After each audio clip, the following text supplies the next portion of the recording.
How's everyone doing today? Fair enough.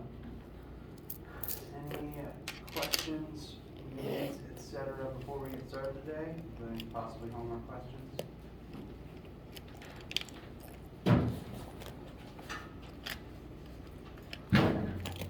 Alright.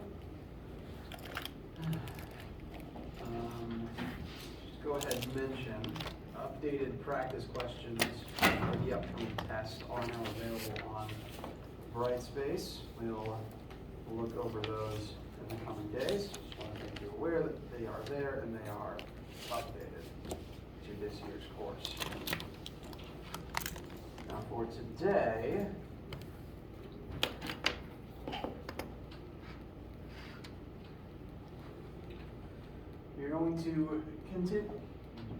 we're going to continue talking about rotation and continue comparing rotational concepts to their original linear counterparts.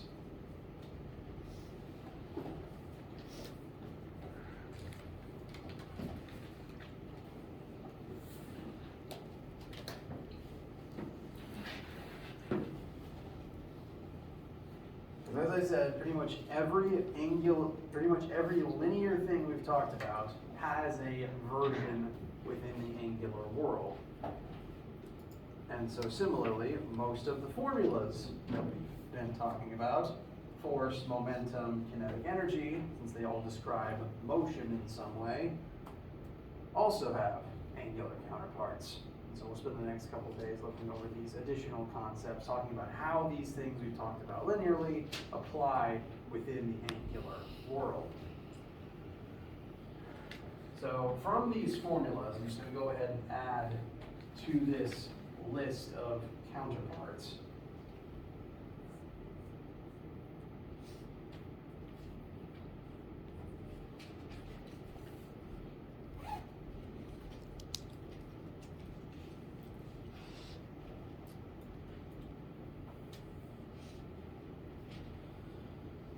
Counterparts we're going to add to this list are angular versions to momentum, kinetic energy, force, and also mass. Angular momentum is denoted by an L. Angular kinetic energy is still Ke, but there's a subscript of theta usually. Force's angular counterpart is torque, denoted by a lowercase Greek tau. And the angular counterpart to mass is called moment of inertia, denoted with a capital I.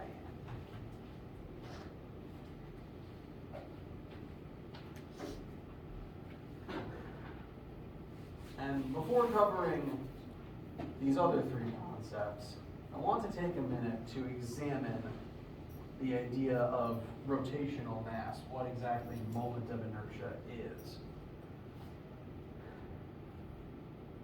I've mentioned that things get weird when you start analyzing rotation over linear, because most of our science is built around a linear understanding of the universe. Most humans tend to think of things as moving linearly. And most of the other things on this list are vectors to some extent. Displacement, velocity, acceleration, force, momentum, they're vectors. So it makes kind of sense that changing perspective from straight lines to rotation, that the vectors would have counterparts, because straight line vectors, forwards and backwards, would be different to angular vectors, which would be rotating either clockwise or counterclockwise as direction. Angular vectors do exist, but it really just refers to the direction of spin.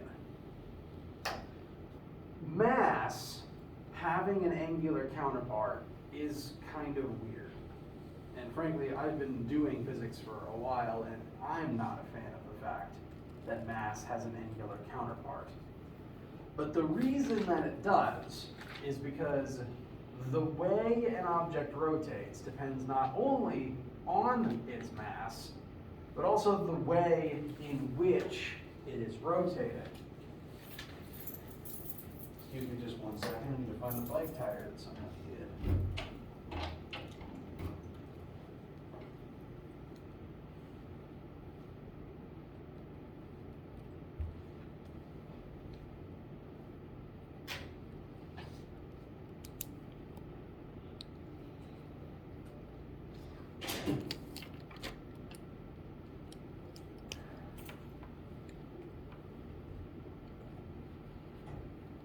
Someone has absconded with the nice new bike tire, so instead here we have the old bike tire.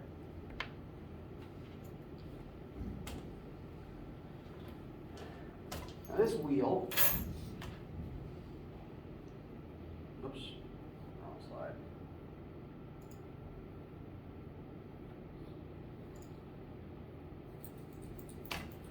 Now this wheel is designed to rotate in a particular way. It is a certain mass spread over a certain radius, and because it has a certain amount of mass, it takes a certain amount of effort to make it move at a certain velocity. We've studied that before with force, momentum, and kinetic energy and things like that. Now, when you make something spin, this tire is designed to spin like this, along the ground through this central axis. And it is very easy to make this wheel spin in that way because that's the way it was designed to rotate. But technically, if I wanted to, I could choose to rotate the tire like this.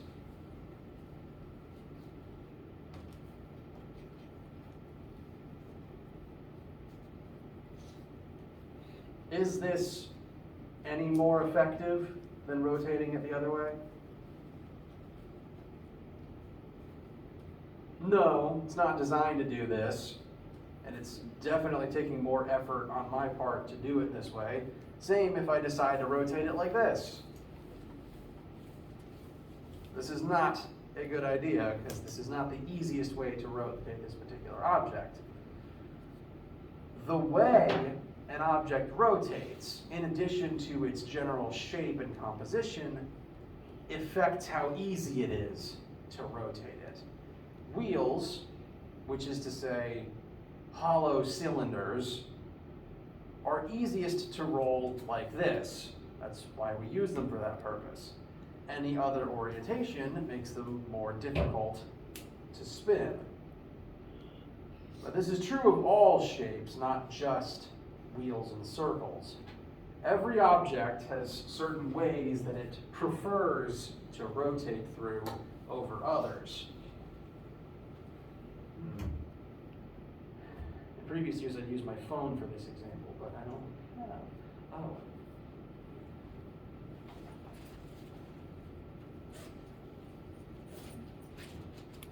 This will work.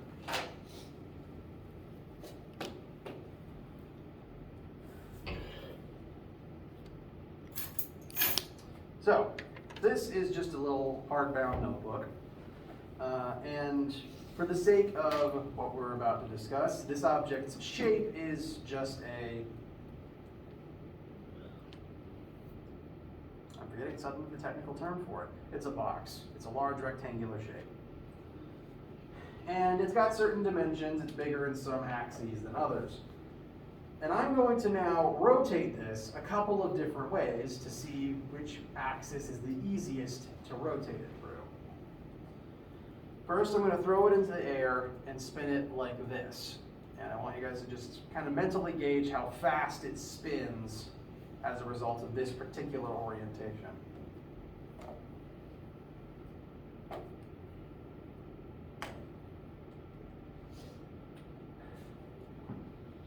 In my opinion, that spun pretty easily. This is probably the easiest axis to spin this particular shape through.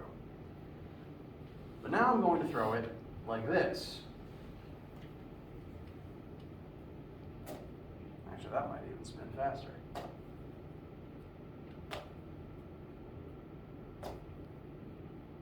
Any difference that you guys noticed? Honestly, I'm having a hard time telling between those two. But the third way I spin it is going to be the weirdest. First was through this axis, the long axis. Next was through this axis, the thinnest dimension of the book. Now I'm going to do it like this. This is probably the way that some of you might flip your phone occasionally if you're bored. I want you to pay attention to what it does in the air.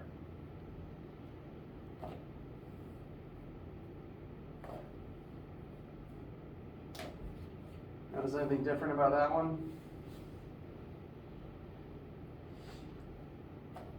When you take an object of this rough shape, and that includes phones and phone cases, it doesn't just spin normally, it does a little flip partway through, and keeps flipping actually if it's allowed the time in the air. If I throw this pretty high up, I can probably do about 3 backflips. This indicates that the object has different tendencies to rotate depending on the way it is rotating. All objects are secretly like this. So it's not just the object's mass or its size, but also its shape, where its mass is distributed to, and also the axis through which it's rotating that affect how it wants to rotate, how easy it is to make it rotate. This concept is referred to as moment of inertia. The idea that an object's rotation depends on its shape and the way it is rotated.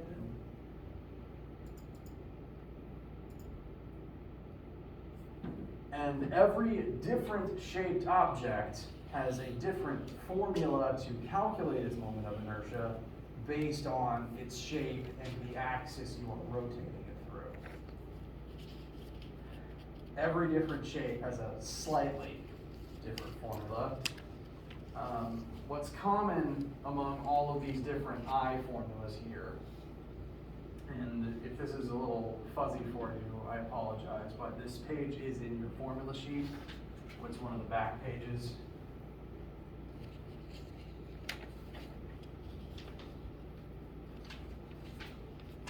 Yes, it's the very last page. In fact, your formula sheet has a few more entries on it, so you can follow along either on your computer or your own copy, just to help your eyes.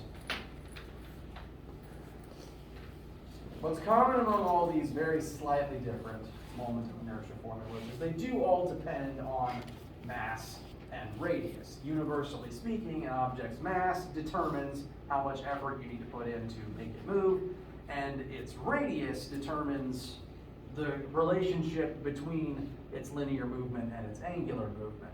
So for all of these formulas, they contain mass times radius squared, or for a couple of them, mass times length squared. Because the mass and the size of the objects matter in every case. What's slightly different about each of these formula variations is the constant in front of each one. They're all mass times radius squared or length squared, but they all have some fraction on the front that represents how easy it is comparatively to make that shape spin versus any other shape. This one, the hoop or thin cylindrical shell, actually has the biggest moment formula up here. It's just mass times radius squared. Comparatively, a solid cylinder or disk is 1/2 mass times radius squared. This means if you have two of these objects, one hollowed out cylinder and one solid cylinder, that were the same mass and had the same radius, the solid one would have a smaller moment of inertia. And like how smaller masses are easier to accelerate, objects with smaller moments of inertia are easier to make rotate. So fundamentally, solid cylinders are easier to make rotate than hollow ones are. The caveat there is the masses and the radii have to be the same for that to be the case. And for that to be true, the hollowed out cylinder would have to be made of very dense material for just that outer hoop to be the same mass as a whole cylinder. So there is kind of that caveat there. But if mass and radius are the same, solid cylinders are easier to make spin than hollow ones, bless you. The same actually applies to spheres as well. The constant in front of a solid sphere is 2/5, where the constant in front of a hollow sphere is 2/3. Now, you don't have to memorize any of these. Every shape, every orientation of rotation has a different formula, has a different constant on the front. You don't have to memorize any of them. This page is in your formula sheet. And questions will tell you what you can treat a rotating object as in terms of this table. It will say, treat it as a solid cylinder. It will say, treat it as a hollow sphere or something like that. It will never leave that up to chance, and you will have access to this table. Or alternatively, you'll be given everything else you need to find moment of inertia through one of the other formulas we're going to describe. Moment of inertia is kind of weird, and so I never want it to be vague how you can access it or how you can calculate it. But since every other concept we are going to cover quickly in the next couple of days references moment of inertia, I wanted to address it here at the front. Questions so far?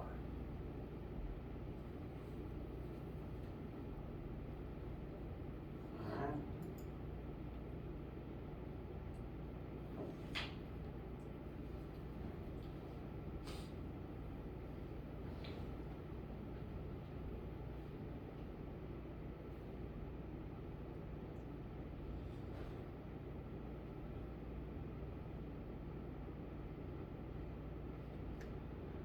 As an example of this, the first concept of this remaining list that we're going to go over is torque.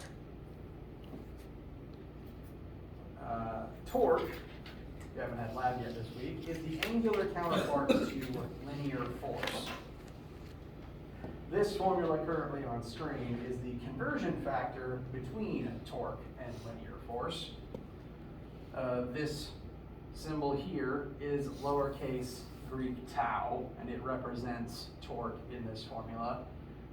To make sure it's distinct from a lowercase t in my handwriting, I tend to overemphasize that the line on top is kind of curly.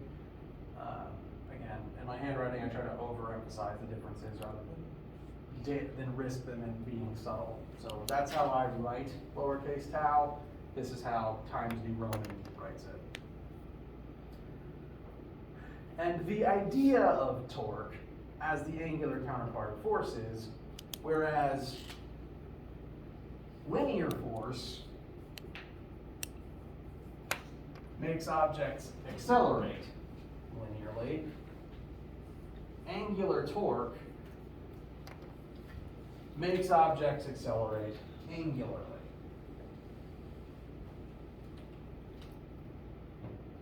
Excuse me. You want something to start moving in a straight line, you exert a force in a straight line on it, and that makes it start accelerating. Likewise, if you want to make something start spinning, you have to exert torque on it. And this is why car companies and car commercials tend to talk about the torque that their engines create on the wheels, because you want the wheels to spin, you need to exert torque on them, along with every other spinning, moving part inside the engine and drivetrain. And that's a place that you've hopefully heard the word torque before. But even if you haven't had lab yet this week, you use torque about every day of your life. Because every day of your life, there's about one object that you make rotate on a pretty regular basis. Literally doors. You use torque every time you open a Western style door.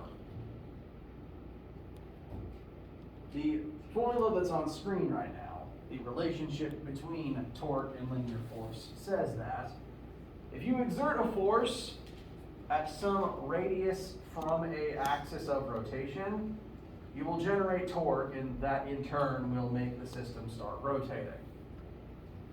With this door, if I take my hand and exert a force on this part of the door, this side is at a certain radius away from the fulcrum that is the hinges. So the force I exert times the distance of that radius generates torque that makes the door spin. And the formula tells us if you exert more force on the door, then you'll generate more torque and the door will spin faster. But equally important is the radius term. Where you exert a force on this door affects how much torque you generate. Note that the doorknob is always on the opposite side of the door as the hinges. What would happen if the doorknob was over here? How useful would that door be? Not very. You have a conceptual understanding of this. It's fairly easy to tap the door on the far side of it and get it to do something. But if I exert the same small force here, nothing happens, or very little happens. It takes a lot more effort to rotate the door if I apply force on the hinge directly. It's the same with wheels. This bar that I'm holding onto is on the axis of rotation. So right now, the radius between where I'm applying force and the object's axis of rotation is 0. So no force that I'm using right now is making it spin. I'm using linear force to move it around linearly, but it's not creating rotation because the radius of application is 0. Meanwhile, if I use my other hand and apply force here, a distance away from that center axis, then it spins.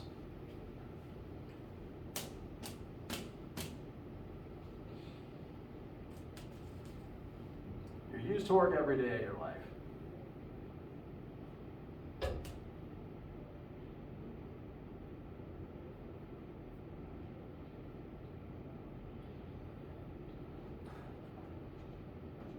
And the formula that was just on the screen is fairly straightforward. It's just force times radius. The more force you apply and the bigger the radius is, the more torque you generate. So as a very quick sample question, I should actually,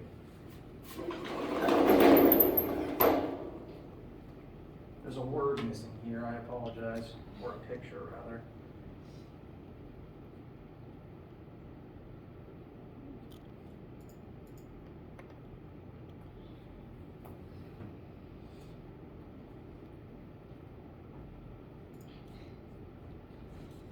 Sorry about that.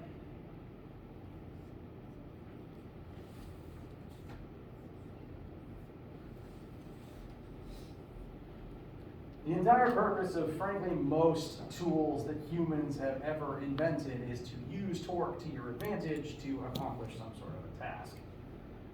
Here we have a wrench that is 1 meter long, and we are applying a force of 12 newtons on the end of the handle. This will ideally make that bolt start spinning. So force of 12 newtons applied 1 meter away, how much torque do you make?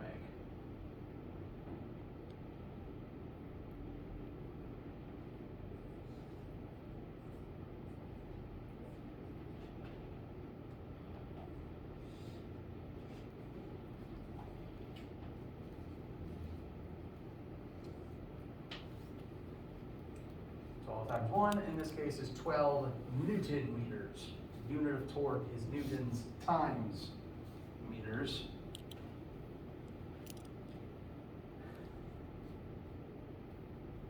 And notice again, if the wrench was longer, if I was applying that force from further away, even if I'm using the same force, if it's just 12 newtons of force, but it's a 2 meter long wrench, I'd get double the torque, making it easier to cause rotation in the bolt. What units was the answer? Newtons times meters. It's Newton meters. They're spaced out because of the edge of the board here. So it is Newton meters, 1 unit, NM.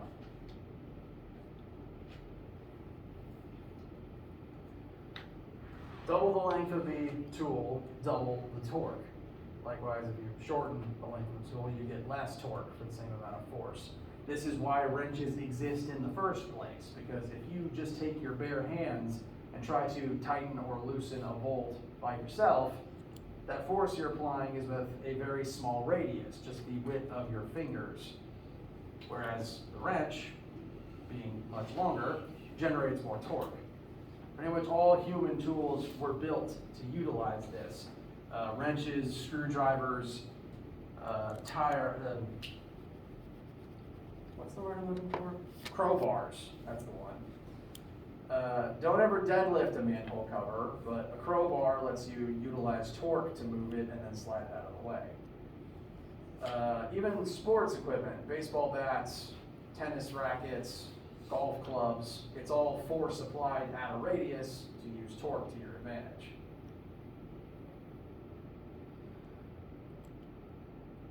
Questions so far? All right. One caveat with the concept of torque here. Oops.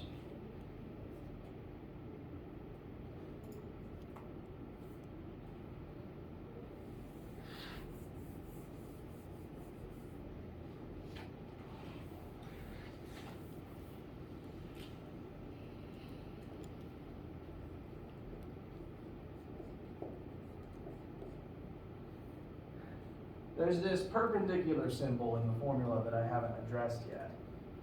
To correctly generate as much torque as possible, the force that you apply has to be perpendicular to the radius at which it is applied.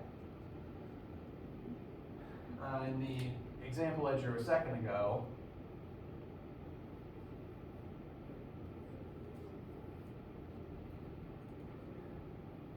the axis of the wrench itself is in the x-axis, and I suggested we apply the force in the y-axis. Those would be perpendicular to one another. However, I wouldn't generate any torque if I took this wrench and pushed horizontally on the bolt, right?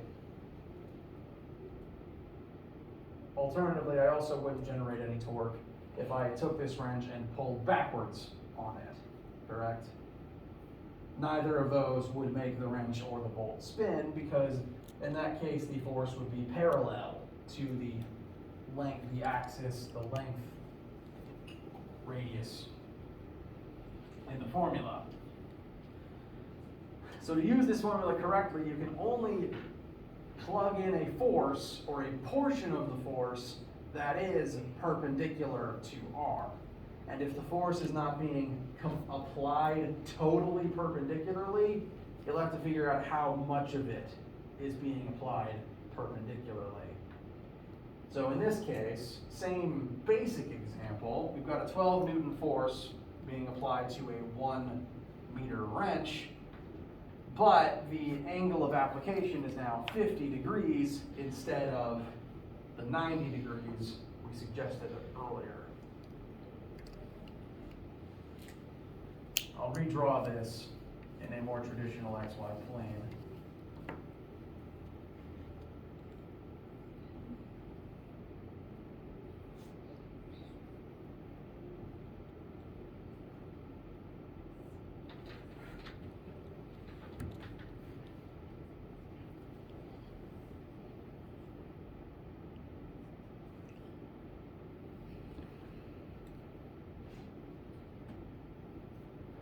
This would be like, this wrench is applied and someone is kind of reaching down from above and pulling in towards themselves. That's not going to be totally perpendicular.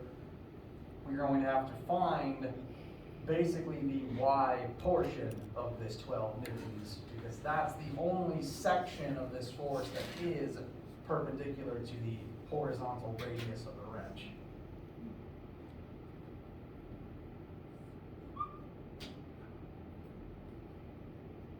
In a minute, sine of 50 degrees would be opposite over hypotenuse. So we'll call this force Y.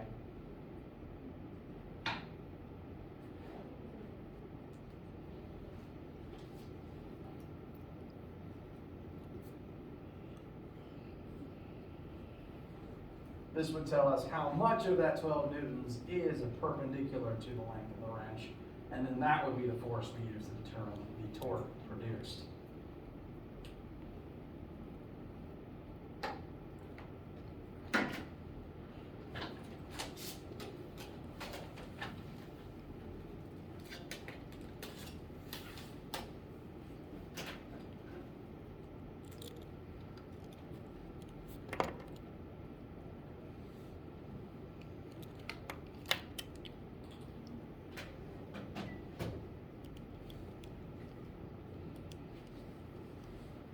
This gives me force Y equals 9.19 newtons.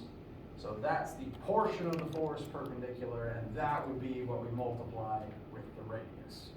So by changing the angle, we've reduced the torque produced from 12 newton meters to 9.19 newton meters. Questions so far? So, with if you increase the radius,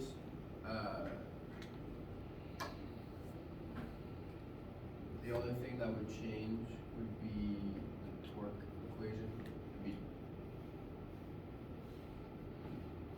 Because you don't use the radius in finding Fy. Correct, correct. The purpose of this calculation was only to find the portion of the force that was perpendicular to the wrench length. So this was just to find perpendicular, and then the length of the wrench itself is just plugged in for R. You don't use R to find how much of the force is perpendicular.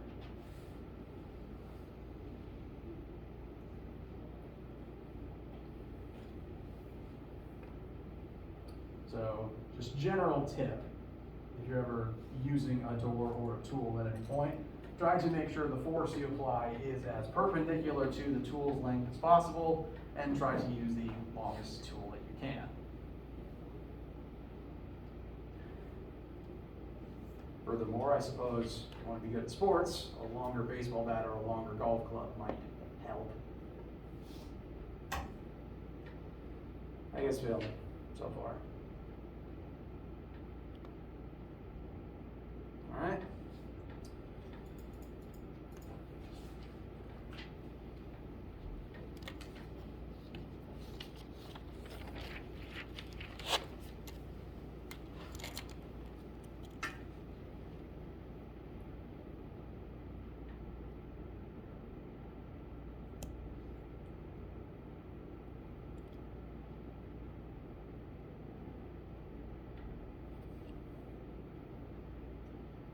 Do one more example before we break today.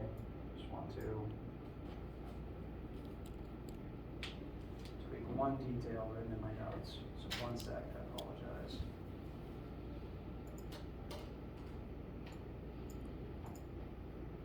Is this information chapter 8 already? Yes.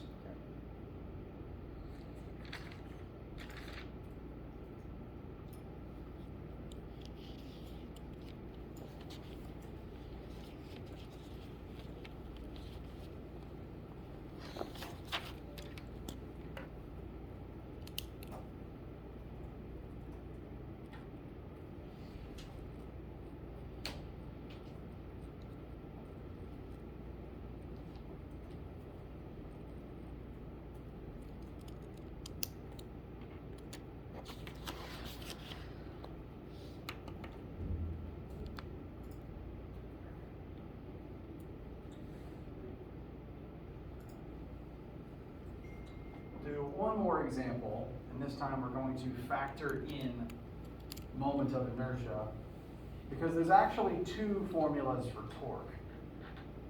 This formula, you could think of this as the definition of torque, perhaps. It's technically the conversion between linear force and angular torque, like the other conversions on your formula sheet that turn a linear concept into its angular counterpart, or vice versa. So this formula is technically one of these. The other formula for torque is a direct translation of the formula for force itself. Force equals mass times acceleration. Therefore, if we convert all of those concepts to their angular counterparts, torque equals moment of inertia times angular acceleration. Again, the purpose of torque is to create angular acceleration, like how linear force's point is to cause linear acceleration. And so this situation, this one more sample question, is going to describe using torque to create angular acceleration. Yo-yos can be thought of as solid discs, and when you utilize a yo-yo,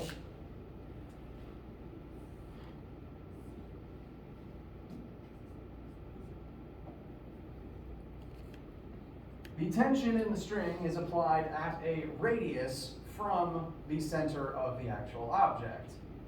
As a result, torque is generated, and that's why the yo-yo spins on its way down rather than just falling straight down.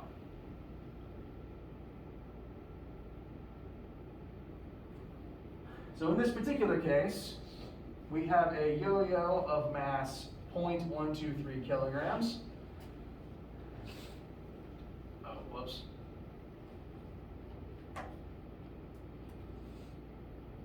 Sorry, simplifying one detail.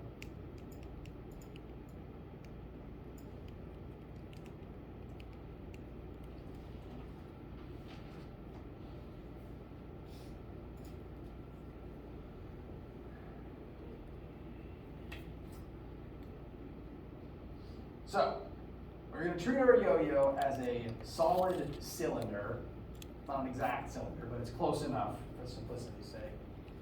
And the force that we apply via the string is going to act at a radius from its center, and that's why it's going to spin on its way down and angularly accelerate on its way down. In this particular case, yo-yo has a known mass of 0.123 kilograms. The disc cylinder has a radius of 5 centimeters, and we are going to exert 2 newtons of tension on it as it descends. And our question is, what will the angular acceleration of the yo-yo be as it descends?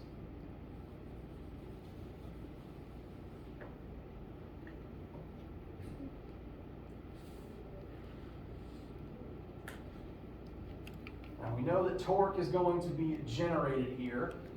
Our two formulas for torque are torque equals moment of inertia times angular acceleration, and also torque equals radius times force. The force is applied at a radius from the center of the yo-yo, so that's going to create the torque. That torque is then going to angularly accelerate the yo-yo based on its moment of inertia. So I'm going to recommend that we combine the two torque formulas here. This formula generates the torque. This formula takes the torque and uses it to make the angular acceleration. Questions so far? All right. So radius times force is going to equal moment of inertia times angular acceleration. Now alpha, angular acceleration, is what we're ultimately after here, what we've been asked for. Check the clock. So that's the last thing we want to be able to find. The radius, since this is coming from this equation, that's the radius that the force is applied to the yo-yo at. And we're going to assume that force is being applied along the outer edge of the yo-yo itself. It's just a cylinder with a string wrapped around it. So that will be the radius that the force is applied will be the radius of the yo-yo. We were told that is 5 centimeters. So we'll plug in 0.05 for R. And the force we are applying is 2 newtons of tension within the string. So for force, we'll plug in 2. On the right-hand side, alpha is what we want. That's the final thing, the final unknown we want to leave. That means we need something for I, for the moment of inertia of this object. We were told we can treat it as a solid disk, a solid cylinder. It's not hollow. So we can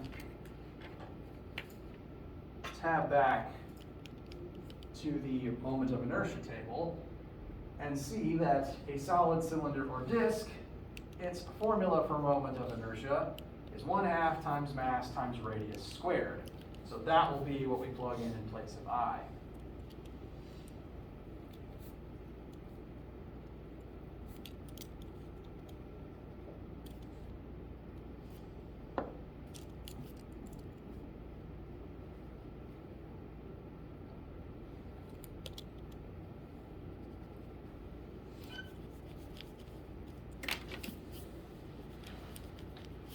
So our right side, 1/2 times mass.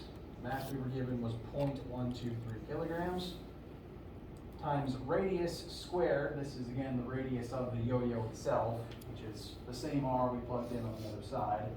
So this will be 0.05 squared on the right side. And then all of that times alpha. This leaves alpha as our only unknown, and we can solve for the angular acceleration of the yo-yo.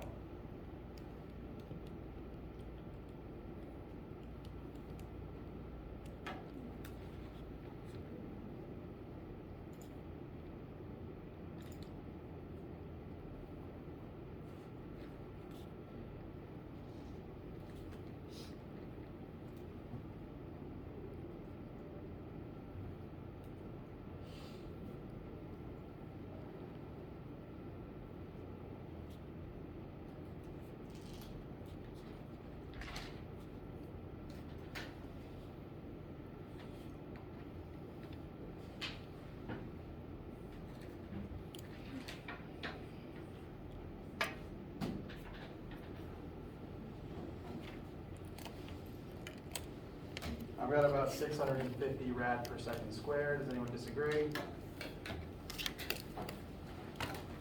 All right. So that is 2 formulas for torque and how moment of inertia ties into generated rotation. How you guys feel?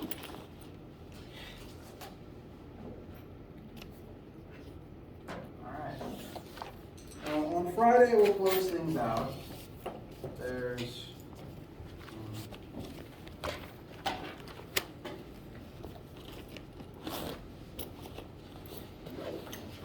you know what, I'll ponder.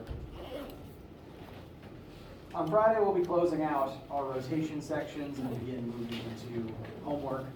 Homework help and also review for the upcoming test. Anyone need anything right now? All right. Well, let me know if you have any questions as you work on the homework, and also have a wonderful day.